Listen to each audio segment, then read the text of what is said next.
chap. XV. When Corporal Trim had brought his 2 mortars to bear, he was delighted with his handiwork above measure.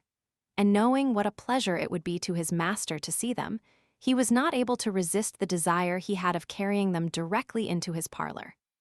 Now, next to the moral lesson I had in view in mentioning the affair of hinges, I had a speculative consideration arising out of it, and it is this. Had the parlor door opened and turned upon its hinges, as a door should do, or, for example, as cleverly as our government has been turning upon its hinges, that is, in case things have all along gone well with your worship, otherwise I give up my simile. In this case, I say, there had been no danger either to master or man in Corporal Trim's peeping in. The moment he had beheld my father and my Uncle Toby fast asleep, the respectfulness of his carriage was such, he would have retired as silent as death, and left them both in their armchairs, dreaming as happy as he had found them. But the thing was, morally speaking, so very impracticable, that for the many years in which this hinge was suffered to be out of order, and amongst the hourly grievances my father submitted to upon its account, this was one. That he never folded his arms to take his nap after dinner, but the thoughts of being unavoidably awakened by the first person who should open the door was always uppermost in his imagination, and so incessantly stepped in betwixt him and the first balmy presage of his repose, as to rob him, as he often declared, of the whole sweets of it. When things move upon bad hinges, and please your lordships, how can it be otherwise? Pray, what's the matter? Who is there? Cried my father, waking, the moment the door began to creak. I wish the smith would give a peep at that confounded hinge. 'Tis nothing, and please your honor, said Trim, but 2 mortars I am bringing in. They shan't make a clatter with them here, cried my father hastily. If Dr.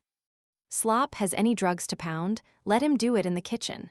May it please your honor, cried Trim, they are 2 mortar pieces for a siege next summer, which I have been making out of a pair of jackboots, which Obadiah told me your honor had left off wearing. By heaven! Cried my father, springing out of his chair, as he swore, I have not one appointment belonging to me, which I set so much store by as I do by these jackboots. They were our great-grandfather's, brother Toby, they were hereditary. Then I fear, quoth my Uncle Toby, Trim has cut off the entail. I have only cut off the tops, and please your honor, cried Trim.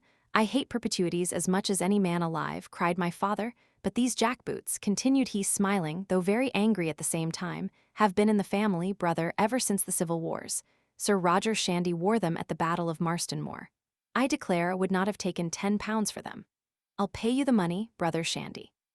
Quoth my Uncle Toby, looking at the 2 mortars with infinite pleasure, and putting his hand into his breeches pocket as he viewed them. I'll pay you the 10 pounds this moment with all my heart and soul. Brother Toby, replied my father, altering his tone, you care not what money you dissipate and throw away, provided, continued he, 'tis but upon a siege. Have I not 120 pounds a year, besides my half-pay? Cried my Uncle Toby. What is that?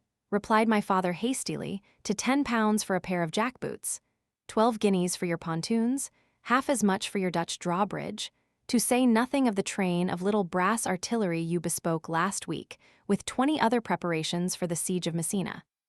Believe me, dear brother Toby, continued my father, taking him kindly by the hand, these military operations of yours are above your strength.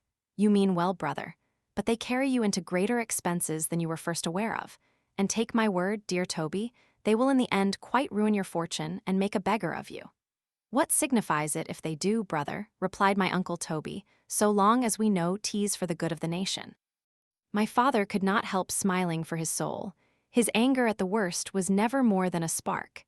And the zeal and simplicity of Trim, and the generous, though hobby-horsical, gallantry of my Uncle Toby, brought him into perfect good humor with them in an instant.